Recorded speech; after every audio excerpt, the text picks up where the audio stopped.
বক্তব্য রাখার জন্য অনুরোধ করছি। ধন্যবাদ মোশাররফ।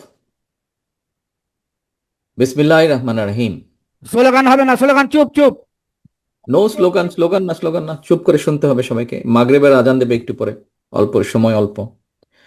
বিসমিল্লাহির রহমানির রহিম।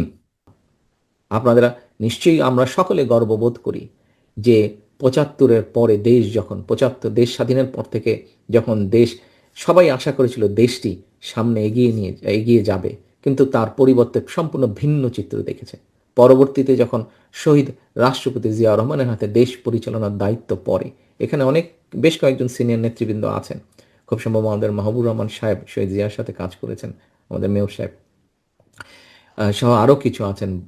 বগুড়ার বিভিন্ন জেলা উপজেলায়, বিভিন্ন উপজেলা পৌরসভায় ছড়িয়েছে এরকম অনেক নেতা আছেন আমাদের, যারা এখনও বেঁচে আছে, শহীদ জিয়ার সাথে কাজ করেছেন। সেই সময় আমরা দেখেছি কিভাবে শহীদ জিয়া ধ্বংসের কিনারায় চলে গিয়েছিল দেশ। বটমলেস বাস্কেট ছিল, সেই বটমলেস বাস্কেট থেকে শহীদ জিয়া বাংলাদেশকে একটি খাদ্য রফতানির দেশে পরিণত করেছিলেন। আমরা দেখেছি কিভাবে শহীদ জিয়া, এই যে আমরা এখন গর্ব করি গার্মেন্ট শিল্প নিয়ে, এটি শহীদ জিয়া শুরু করেছিলেন। এই যে আমরা গর্ব করি এখন আমাদের বিভিন্ন মানুষ, প্রায় ১.৫ কোটির মতন মানুষ বিদেশে কর্মসংস্থান করছে, প্রবাসীরা, তারা দেশে রেমিটেন্স পাঠাচ্ছে, সেই রেমিটেন্স দিয়ে আমরা চেষ্টা করছি দেশে মিল কারখানা গড়ে তুলতে। এই কাজটাও শুরু করেছিলেন শহীদ রাষ্ট্রপতি জিয়াউর রহমান। প্রিয় সহকর্মীবৃন্দ, বাংলাদেশে প্রায় ২০ কোটি মানুষ। এই ২০ কোটি মানুষের জন্য ধীরে ধীরে আমাদেরকে চিকিৎসা ব্যবস্থা গড়ে তুলতে হবে। এই ২০ কোটি মানুষের মধ্যে আমাদের ভবিষ্যৎ প্রজন্ম যারা আছে তাদের সুন্দর শিক্ষা ব্যবস্থা গড়ে তুলতে হবে। এই সুন্দর শিক্ষা ব্যবস্থা গড়ে তোলার জন্য যে সকল শিক্ষক আছেন তাদেরকে আমাদের প্রপার ট্রেনিংয়ের ব্যবস্থা করতে হবে। এই ২০ কোটি মানুষের মধ্যে যারা তরুণ সমাজের সদস্য, তাদের কর্মসংস্থানের ব্যবস্থা করতে হবে। এই ২০ কোটি মানুষের মধ্যে অর্ধেক হচ্ছে আমাদের নারী। তাদের পিছিয়ে থাকলে চলবে না।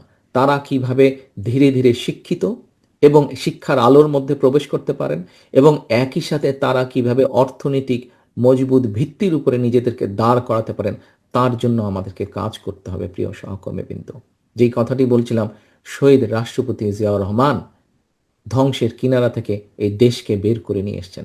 আপনারা তারই সৈনিক। আজকে দেশনেত্রী খালেদা জিয়া ৯১ সালে যখন সরকার গঠন করেছিলেন, তখনও স্বৈরাচারের কবল থেকে দেশকে রক্ষা করে ধীরে ধীরে ধ্বংসের কিনারা থেকে উন্নয়নের পথে দেশকে নেওয়া হয়েছিল।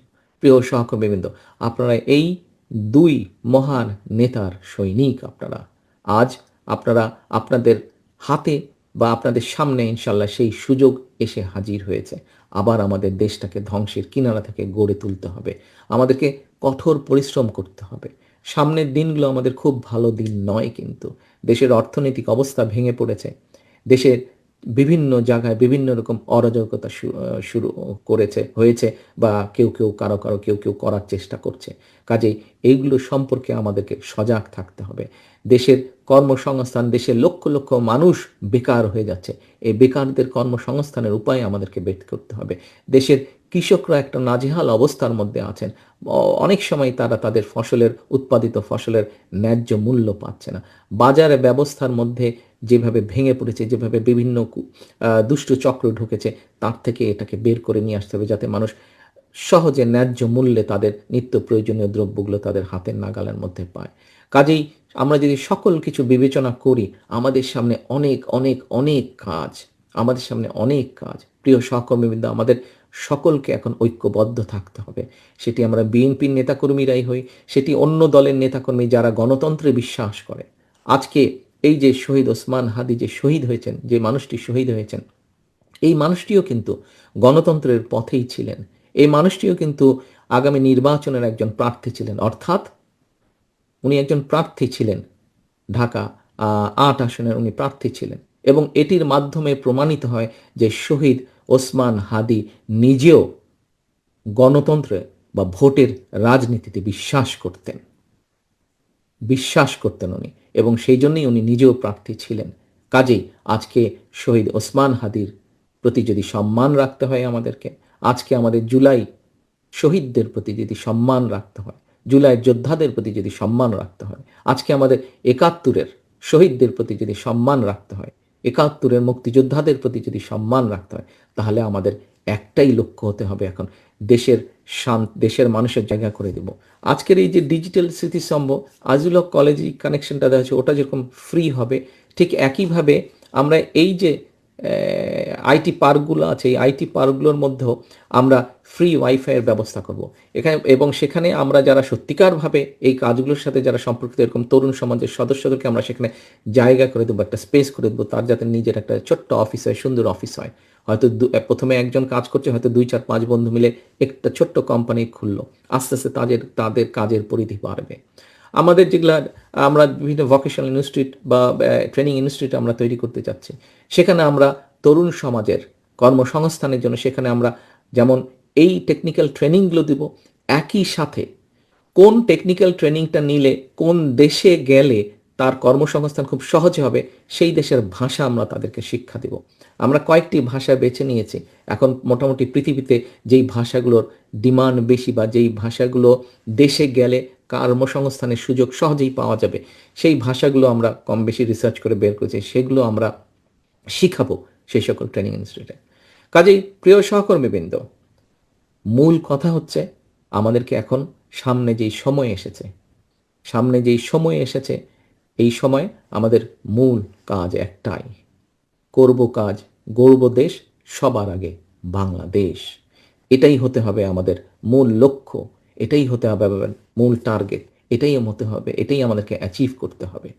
আমরা আন্দোলন করেছি, সংগ্রাম করেছি 71 সাল থেকে 24 পর্যন্ত। আমাদের দেশের বহু মানুষ বিভিন্ন সময় শহীদ হয়েছেন, আত্মহতি দিয়েছেন, বহু মানুষ নির্যাতিত হয়েছেন, বহু মানুষ পঙ্গুত্ব বরণ করেছেন, দল মত নির্বিশেষে, শুধু রাজনৈতিক দল না, রাজনৈতিক দলের বাইরে। আজকে যাদের স্মরণে আমরা ডিজিটাল স্তম্ভ করছি, এর মধ্যে বহু শহীদ আছেন, বহু মানুষ আছেন, বহু সদস্য আছেন যারা গুরুতর অসুস্থ হয়ে এখনও ঢাকা সহ বিভিন্ন হাসপাতালে চিকিৎসাধীন আছেন। এদের মধ্যে বহু মানুষ আছেন যারা কোনো রাজনৈতিক দলের সদস্য নয়, শুধুমাত্র তারা এই দেশকে ভালোবেসেই সেদিন স্বৈরাচারের বিরুদ্ধে রাজপথে নেমে এসেছিলেন। বহু মায়েরা আছেন যারা দেশকে স্বৈরাচারের কবল থেকে মুক্ত করার জন্য সেই জুলাই আগস্ট মাসে রাজপথে নেমে এসেছিলেন। বহু রিক্সা চালক, বহু সিএনজি চালক সহ সমাজের বিভিন্ন শ্রেণী পেশার মানুষ সেদিন বেরিয়ে এসেছিলেন রাজপথে, দেশকে মুক্ত করেছিলেন স্বৈরাচারের কবল থেকে। আজ দেশ মুক্ত হয়েছে অত্যাচারের হাত থেকে, স্বৈরাচারের হাত থেকে। এখন কি পরবর্তী কাজ হচ্ছে দেশকে গড়া। প্রিয় সহকর্মীবৃন্দ, আপনারা বগুড়া জেলার অধিবাসী হিসাবে আপনাদের এই জেলার একজন সন্তান আছে। কে সে? মরহুম শহীদ রাষ্ট্রপতি জিয়াউর রহমান।